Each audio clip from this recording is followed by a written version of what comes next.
Bonjour à tous ceux qui visionnent mes vidéos. En tout cas, merci pour votre soutien. Encore une fois, vos commentaires et vos j'aime qu'on appelle les tapotages, ça me va vraiment droit au cœur. Alors, Tshisekedi, dans Azana face à un dilemme. Dilemme causé par qui? Par lui-même. Makambozo le Kana Congo, mes chers amis. Makambo Tshisekedi a traversé l'élo. Sur situation politique, sociale, sécuritaire, militaire, géopolitique et géostratégique, il est face à un dilemme. Face à un dilemme. Asi a bebisi makambo ebele na Congo, alors lelo nazola kisabino ba dilemme o Tshisekedi na kati. Est-ce que ako s'en sortir? C'est ça la question la plus importante. Est-ce que Tshisekedi peut s'en sortir na kati ya dilemme o ya mitie na kati? Est-ce que Tshisekedi peut s'en sortir face à un dilemme qu'il a lui-même causé? Alors, nazo pesa la bino ba point na avec ba détail. Parce que Tshisekedi il est piégé par ses propres contradictions. Il parle de la souveraineté, mais il s'appuie sur les Occidentaux. Il promet la victoire militaire, mais multiplie des négociations. Est-ce que vous êtes à l'ango? Il proclame le développement économique, mais l'inflation et la pauvreté s'aggravent. Ce sont des choses vraiment très graves pour Tshisekedi. Son dilemme central, c'est la bino ba détail na kati émission. Dilemme central est na yeni ezanini. Eza basé sur quoi? Azolinga ko sauver son image internationale ou prétendre aux attentes populaires.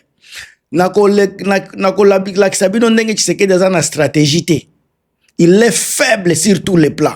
Alors bande konanga bo sanate ko chape ba commentaire na kacha vidéo oyo. Bo sanate ko chia ba point de vue na bino na kacha commentaire bo aimer vidéo bo partager vidéo parce que makamunaza ko sala ezapona ko éveiller conscience na bino bande konangai et puis ba oyo bazana no koyekola makambo ya Congo. Commentaire nabino et kolisanga mentalement, moralement et puis c'est la façon de penser et de réfléchir.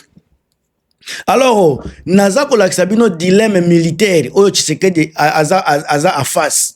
Tshisekedi se trouve aujourd'hui devant dilemme militaire. Bota la kaka preuve ya soki Olivier Gasito, soki Gisato. Dilemme à liboso, incapable à mettre ordre, incapable à kolakisa qu'il est autorité. Tozo kota na makamwango, tozo na conflit o tozo loba na kati ya est ya Congo. Conflit na kati ya est ya Congo. Dilemme ya liboso eza dilemme militaire. Tshisekedi yemoko aza accusé d'avoir multiplié des déclarations guerrières. Boyebi makambo ya à partir ya Goma na Koki. Tozana ba munition nyose il faut tozala nango soki nayoki lisasi moko soki nayoki congolais moko akufi nako ba déclaration ya Tshisekedi. Mais la fin tozomona ba kao aza ko éradiquer ba M23 ba biloko wana mais fait ya chaos tozomona résultat ya concret ezate. Tilelo les M23 sont en train de œuvrer ba AFC bazaka kawana Rwanda pen batikala ko toucher bangote eloko ya liboso yango wana ba wazalendo censé être une solution patriotique, n'est-ce pas? Wazalendo bozomona bazako bunda bazako bakomi ko pesa pe Tshisekedi loi bakomi ko pesa un mot d'ordre na bango pe Tshisekedi aza obligé à kufukama akomi ko fukamela wazalendo. Pourquoi? Azalaki censé il y a solution patriotique et wazalendo. Aujourd'hui ba komi problème. Aujourd'hui ba komi problème. Ba milice ba komi incontrôlé. Wazalendo olobi bozalaki ko betela maboko. So ibotali ba communicateur nyoso ya Tshisekedi bazolobela ba changer sujet bazolobela wazalendo te ba komi kaka Vital Kamerhe Sun City makambo ya ndeko na biso Thabo Mbeki bazako lobela wazalendo te parce que bango déjà bayebi ke wazalendo devient un problème. Bakomi ba milice est contrôlé. Ba tozomona ba exaction sur ba civil. Combien de vidéos na la kisibino ya ba wazalendo incivique bazako torturer ba maman. J'ai fait des vidéos pareilles. Lobby Na lobby nango kuna, je vous ai donné des vidéos avec des vidéos à l'appui, vidéo ya preuve. O ezako lakisa nani sitia nani ba incivique ba wazalendo ndenge baza ko maltraiter population. Na autre loba exaction sur les civils, ba rivalité avec armée régulière. Ce qui vraiment Tshisekedi n'était pas face à un dilemme. Il serait capable yako maîtriser ba wazalendo. Il serait capable yako coopérer na ba wazalendo. Comme il est incapable, azako se retrouver face à dilemme wana. Toza na dilemme mususu yako s'appuyer sur des forces irrégulières. O nazako benga lisusu kaka banani ba wazalendo. O ezako kende na risque ya chaos. Ezako mema pour Congo na chaos ou bien eko renforcer l'armée qui manque l'efficacité. Ozako mona dilemme munene yango wana oyo Tshisekedi azako kukurir aza face à makambo ebele ba relation avec les voisins Rwanda tozobongo loba Rwanda, Burundi na nani na ba Uganda. Tshisekedi pour son oscillation encore une fois entre ba confrontation et ba compromis nde esika toza azako sala ba compromis. Aye moko aza kosala pe ba confrontation. Tozo yeba te soki aza na situation nini. Exemple, ouverture aux négociations internationales o ezalaki à Doha, ezalaki international, Luanda international, Washington pe international. Ba kene na ba Nairobi eze international. Ya ba SADC ba yoso za ba international. Tout en appelant à la mobilisation militaire. Azako yemoko azako sala ouverture na négociation, yemoko kaka azako sala ba contradiction na ba mkati ya ba mobilisation militaire. Bozomo na makamuzo leka na ba Uvira na ba plateau ya Minembwe kuna. Contradiction wana ezako lakisa faiblesse. Soki il était cohérent, ndezo lakisa force na ye, mais comme azako se contradire, tozomona ba faiblesse na ye ezomona na publiquement. Diwana na komi na dilemme kaka. Dilemme nini oyo dilemme militaire. Donc ndesika na dilemme sécuritaire tozomona sika ba monter ya ba contestation lelo na niveau ya sécurité contestation même wazalendo eza problème ya contestation aza face ya dilemme mususu wana ya sécurité interne ya mboka na biso. Dans la ville comme de Kinshasa bozomona batu ya Lubumba ya nini ya ba Mobondo na Lubumbashi bozokuta so ba katakatanga ba groupe ya mama mai baza kuna. So la frustration populaire eza komata eza kogumante. Tshisekedi se mente sur nakoloba nini Tshisekedi nakoloba azako se maintenir plus par la répression nakoloba we pona ko intimider batu nde esika ezako sala Tshisekedi a se maintenir lelo na pouvoir. Ba arrestation arbitraire, ba interdiction de manifestation que par adhésion populaire. Donc Tshisekedi tango bozomona batu bazosala ka ba marche te parce que bango bazako interdire ba manifestation, bazako interdire ba marche. Ba arrestation arbitraire. Donc Tshisekedi azako se maintenir na pouvoir na sima ya ba répression wana. Ce tostali tobotali makambo leka na Congo na capitale vous allez voir azako utiliser usage ya police na ba service ya ba ANR ba service secret ko utiliser donc accusé d'utiliser l'ANR Agence nationale de renseignement pour traquer des opposants et des journalistes ba preuve ya ba bozomona batu bazako kima na Congo ba journalistes bazo beta na Congo pamba azako réprimer au risque de radicaliser la contestation ou laisser l'opposition manifester et perdre le contrôle de la rue. Bozako mona ndenge azako réprimer ba population na niveau ya Congo, mais na niveau ya Libanda bazola kisango te bazola kisango pe na ba chaîne na bango te. Eza makambo moko privé.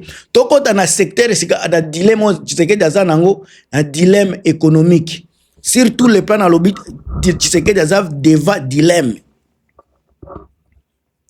Dilemme économique, tozana ba explosion ba dette, na ba dépendance au bailleur.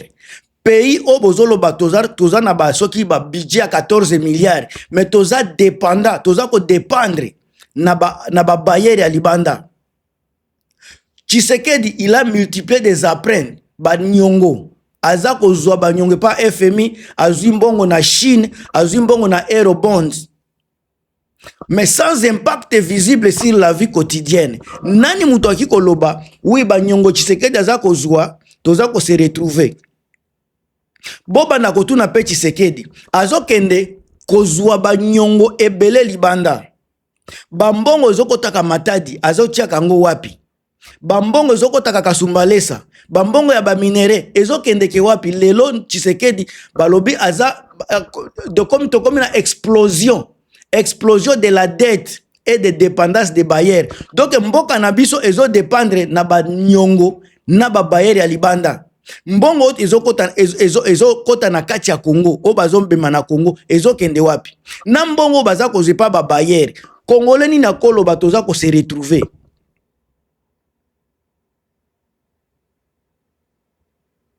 Tshisekedi a aggravé dépendance ya pays na biso aux finances extérieures. Mboka na biso banyongo oto komi nango soki un jour président ya sika azwi bokonzi akozala na difficulté ko s'en sortir parce que Tshisekedi abebisi doko bebisa abebisi mboka sur tous les plans. Bota la barante minière o eza sous pression. Les minéraux et la cuivre, cobalt et lithium devraient être une chance, mais non, malheureusement, Tshisekedi, mais gestion naie ou bien mauvaise gestion naie, tous en a contrat opaque, pillage par des multinationales et manque de retombées locales. Makamunyo saza ko sala, bombambe ya ba minéraux boza ko mona. So ki population saza ko se retrouver te parce que ils en a contrat opaque. Pillage par des multinationaux, batu baza ko piller mboka, mais baza ko détourner makanisi ya congolais na kombo ya rwandais, mais au juste eza rwandais te, eza Tshisekedi. Soki lelo toza na problème na Congo, to banda ko lokisaka Rwanda musapite. C'est nous les Congolais, les dirigeants qui sont à la tête, il y a des ordres na mboka na biso.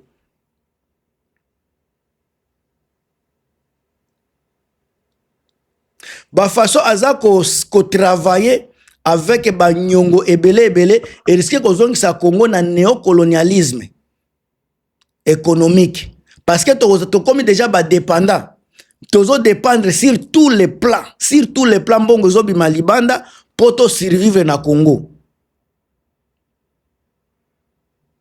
Yemu toza ko lobaza ko lobela ko nini ko privilégier indépendance et souveraineté na biso to lobela souveraineté économique, mais lelo toki jamais ko lobela souveraineté économique parce que Tshisekedi aza ko banyongo oza ko kota na Congo banyongo ya ko sakana te toza na ba milliards ya banyongo déjà ye muto ayaki banyongo ezalaki ya kosila mais azongisi biso na nyongo.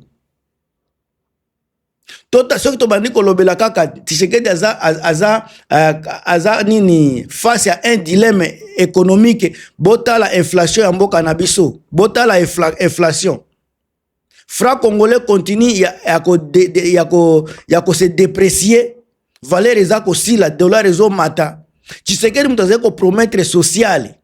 Ye mutaze ko loba le peuple d'abord, mais lelo so to moni aggravation ya misère ya peuple congolais. Ba chômage massif, ba insécurité alimentaire. Na ebité so toki ko lobela ye, toki ko loba nini na gérance na gouvernance ya Tshisekedi.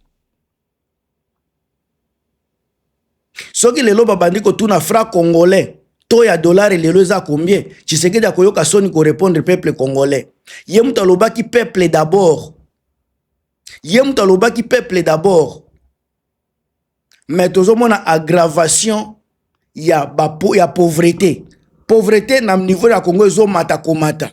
Place nyonso na monde, pauvreté ezo kita. Mais na Congo ezo mata na flèche. Ezo mata on dirait na sacer. Wana eza na Congo. Insécurité alimentaire, toza na bileité. Pendant 7 ans, qu'est-ce que Tshisekedi a fait pour la sécurité alimentaire? Qu'est-ce que Tshisekedi a fait pour le chômage? Mas lelo to comme na chômage économique comme totokolo ba 90% population baza na chômage. 90% kuteza muke na chômage. Bota la misère à peuple congolais. Sika tokota na dilemme géopolitique. Esika makambo ezokende na ndenge ya kosakana te ezokende mabe makasi.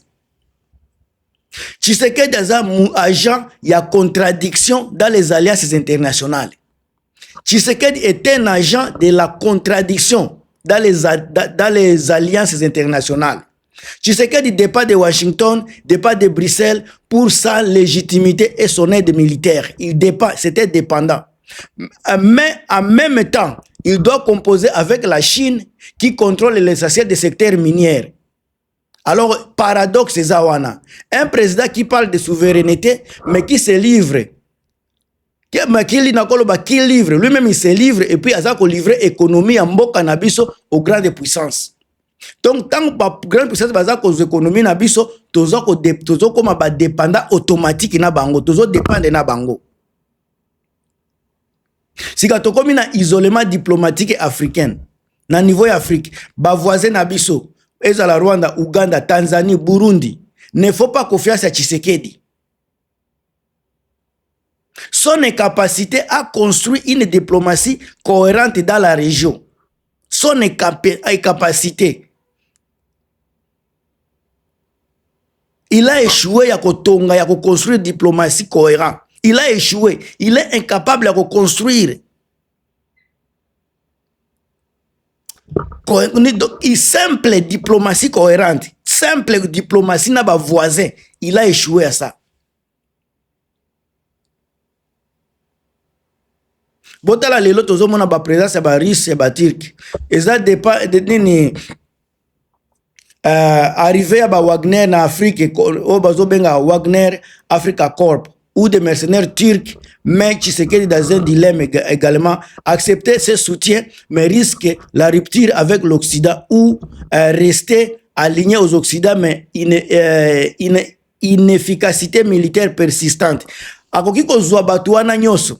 Mais ils ont résoudre le problème de la sécurité et résoudre l'autre à mon côté. Parce que à côté qu'elle a toujours inefficace, à côté qu'elle a faible militairement parce que elles ont dépendre naba mercenaires.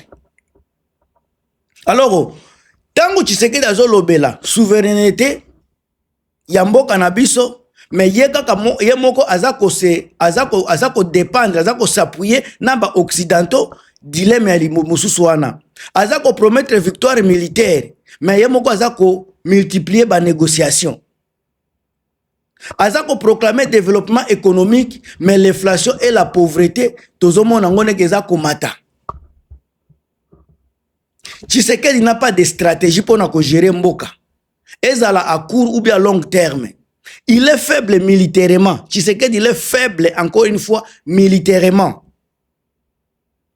Armée eza réformé te eza dépendant na ezoko dépendre na ba milice ezot armée ya Congo ezako dépendre na ba wazalendo soki wazalendo échoué bango pe ba échoué soki wazalendo a gagné bango pe ba gagné azo dépendre pe na ba mercenaires.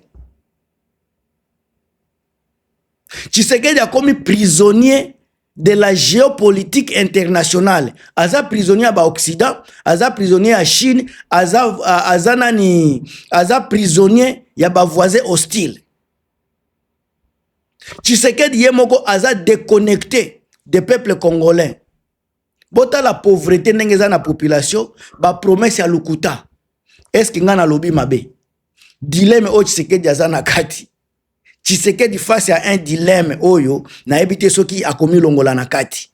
Bandeko bo commenter bo tia ba point de vue na bino to continuer toujours ko lobela mboka na biso. Ba j'aime yango ne naza kozela. A plus.